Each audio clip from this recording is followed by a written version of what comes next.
Bismillahirrahmanirrahim. Assalamu alaikum, dear listeners, viewers, and students. Welcome to Anam Language Academy.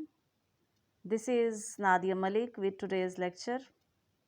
Dear students, in today's lecture, we are going to discuss auxiliary or helping verbs. First, we see the definition of helping verb. A helping verb is also known as an auxiliary verb. It is used with a main verb to express the main verb's tense, mood or voice.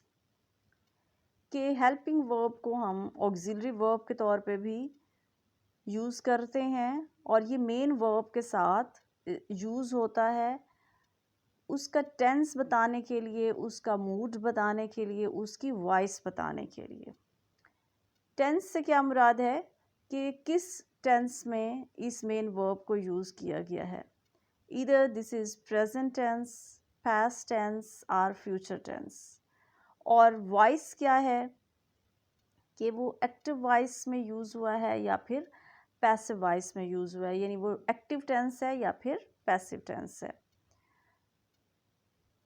The main helping verbs are be, have and do. हमारे पास main जो helping verbs हैं वो be, have और do हैं। Further they have different forms, इनकी different forms हैं। जैसे कि हमारे पास बी की जो नेक्स्ट फॉर्म्स हैं वो क्या हैं, am, is, are, was, were, being, been और विल बी। इसी तरीके से हमारे पास जो हैव है उसकी क्या है, have, has, have, had, having, will have. Auxiliary verb helps the main verb to describe action. कि ऑक्सिलरी वर्ब जो होता है वो मेन वर्ब का एक्शन डिस्क्राइब करने में हेल्पफुल होता है। That action happened in the past or is happening in the present or will happen in the future.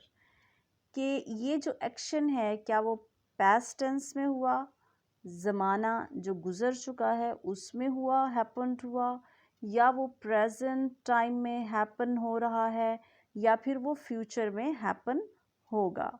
तो ये सब कैसे पता चलता है, ऑक्सिलरी और हेल्पिंग वर्ब से पता चलता है। A helping verb works together with the main verb. For example, she is living. तो हेल्पिंग वर्ब जो है वो किसके साथ, मेन वर्ब के साथ वर्क करता है। जैसा हमारे पास एग्जाम्पल है, शी इज़ लिविंग। इज़ जो है ये आपका हेल्पिंग वर्ब है जो आपको टेंस के बारे में बता रहा है कि ये प्रेजेंट टेंस है। लिविंग जो है ये आपका मेन वर्ब है, एक्शन के बारे में बता रहा है। तो शी इज़ लिविंग, इज़ आपका हेल्पिंग वर्ब है और लिविंग आपका मेन वर्ब है। इज़ आपके टेंस को बता रहा है, ज़माने को बता रहा है कि कोई वाक़या जो है वो कब हैपनिंग हुआ है, यानी वो प्रेजेंट टाइम में हैपन हो रहा है। नेक्स्ट एग्जाम्पल है, I have finished my work. Have जो है वो इसमें हेल्पिंग वर्ब है कि परफेक्ट टेंस को ज़ाहिर कर रहा है। फिनिश्ड जो है वो थर्ड फॉर्म है फिनिश की जो कि मेन वर्ब है।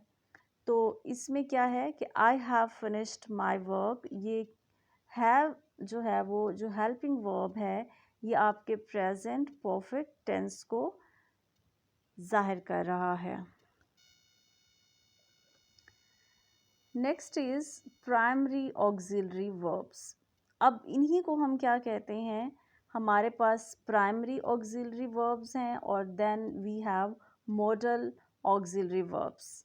अब प्राइमरी ऑक्सिलरी वर्ब्स क्या होते हैं, जैसे कि पीछे भी मैंने आपको बताया है कि बी जो है वो प्राइमरी है, फर्दर इसकी फॉर्म्स हैं। ठीक है, जैसे कि आपको नज़र आ रहा है, be, is, am, are, was, were, is being, am being, are being, was being, were being, has been, have been, had been, ये तमाम जो है वो क्या हैं, बी की डिफरेंट फॉर्म्स हैं। इसी तरीके से हमारे पास डू है, डू की हमारे पास फर्दर फॉर्म्स हैं डू, डज, डिड। इसी तरीके से हमारे पास हैव है, हैव की फर्दर फॉर्म्स हमारे पास कौन कौन सी हैं, हैज़, हैव और हैड है। इसकी कुछ एग्जांपल्स देख लेते हैं। I am teaching English, we are being fed, the answer, we have been teaching for 3 years, you have helped me a lot, you do not know me well. Now we see modal auxiliary verbs. आज के lecture में हमारा जो focus है वो helping या फिर auxiliary verb पे है। मॉडल वर्ब जो है एक सेपरेट टॉपिक है, डिटेल टॉपिक है, इसके लिए हमारा जो है वो सेपरेट लेक्चर होगा। लेकिन जस्ट हम देख लेते हैं कि मॉडल ऑक्सिलरी वर्ब्स जो है वो कौन कौन से होते हैं। हमारे पास कैन है, कुड है, may, might, should, must, would, will, shall. तो ये हमारे पास क्या है, मॉडल ऑक्सिलरी वर्ब्स। नेक्स्ट इनकी कुछ एग्जांपल्स देख लेते हैं। ऑक्सिलरी वर्ब कौन सा है हमारे पास, is, my uncle is travelling in America.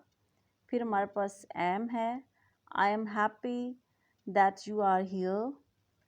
Are है, what are you trying to prove. Was है, she was made uh,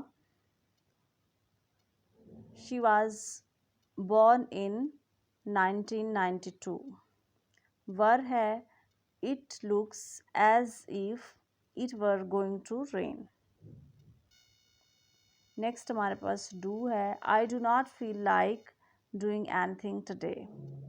next example हमारे पास है डज की, she always does things the hard way. फिर हमारे पास did है, Did you learn any first aid at school? फिर next जो है वो हमारे पास बी है, A model railway mart will be held on Friday. फिर हमारे पास नेक्स्ट जो है वो बीन है, The field has been seeded with corn. Next example है विल, हमारा जो है वो हेल्पिंग वर्ब है और इसको हमने सेंटेंस में कैसे यूज़ करना है, I will send you a copy of that file. Has जो है वो हमारा हेल्पिंग वर्ब है, the boom has created job opportunities. Next जो हमारा हेल्पिंग वर्ब है वो have you hugged your child today. Next हमारा हेल्पिंग वर्ब हैड है, a small fire had started in the kitchen. Okay, dear listeners, viewers and students, this was today's lecture regarding helping our auxiliary verbs. Inshallah, we will see in the next lecture with modal verbs. Till then, Allah Hafiz.